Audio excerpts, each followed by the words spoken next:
vamos a hacer un análisis un poco más en profundidad de la densidad espectral de potencia, ¿no? Entonces, como sabemos, una realización de un proceso, x de t chi, digamos, para un chi fijo, es en general una señal de potencia, ¿no? Por lo cual no existe su transformada de Fourier. Nosotros estamos buscando hacer un análisis espectral de los procesos.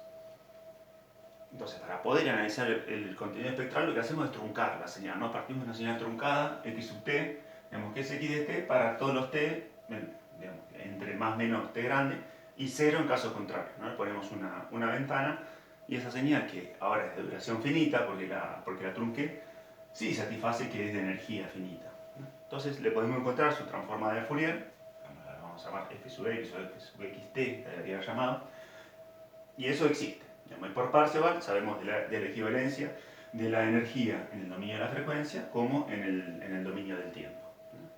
Entonces les diría, bueno, hago esto y tomo el límite con t grande de 1 infinito, pero no podemos. ¿Por qué? Porque sabemos que no existe la transformada de Fourier de x de t. Entonces no podemos hacer eso. En realidad, lo que nos interesa, como digo acá, es el contenido espectral promedio, ¿no? O sea, no me interesa en particular una realización, qué pasa, sino en promedio, el promedio de todas las realizaciones, digamos, la caracterización estadística en frecuencia. Entonces, lo que se puede demostrar, digamos, bajo una condición, digamos, de decaimiento suave o rápido, perdón, de la función de correlación, es que esto existe, digamos. Lo que existe es tomar el valor esperado de el promedio temporal de fx, ¿no? O sea, básicamente la potencia.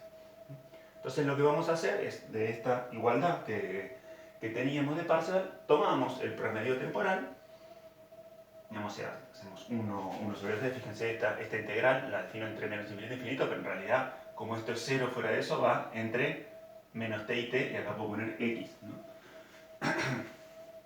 Acá podría poner x, no rx de t, podría poner x directamente, también x.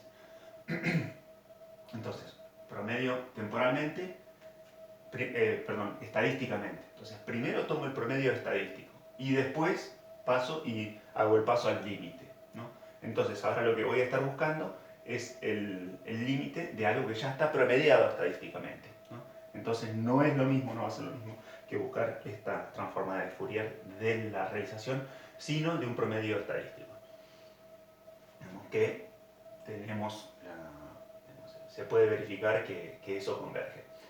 Entonces, lo que tenemos acá, este promedio estadístico de x cuadrado de t, es la autocorrelación de x en tt, y de este lado lo que vamos a poder hacer, digamos, es intercambiar esta integral con el límite, digamos, y ¿qué nos queda?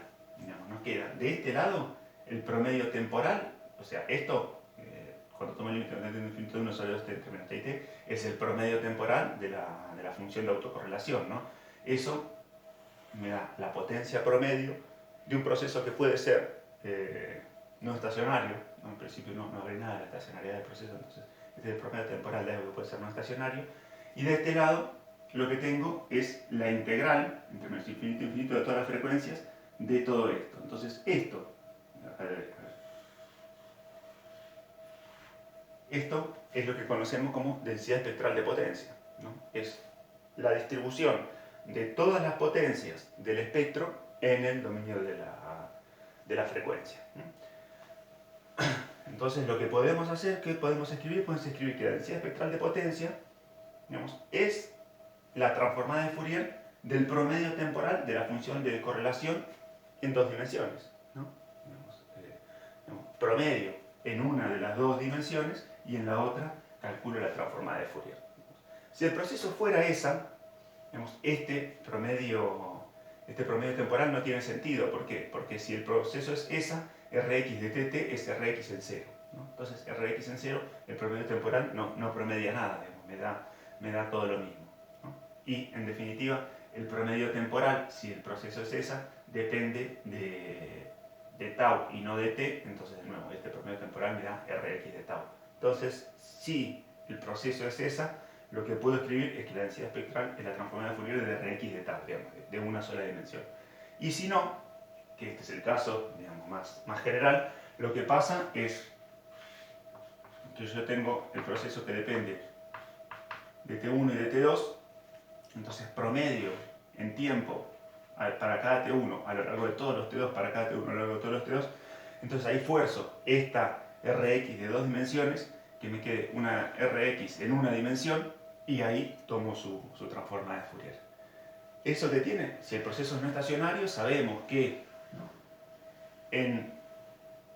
digamos, si tengo un proceso, el proceso puede tener un comportamiento acá y otro comportamiento muy distinto en otro intervalo de tiempo, ¿no?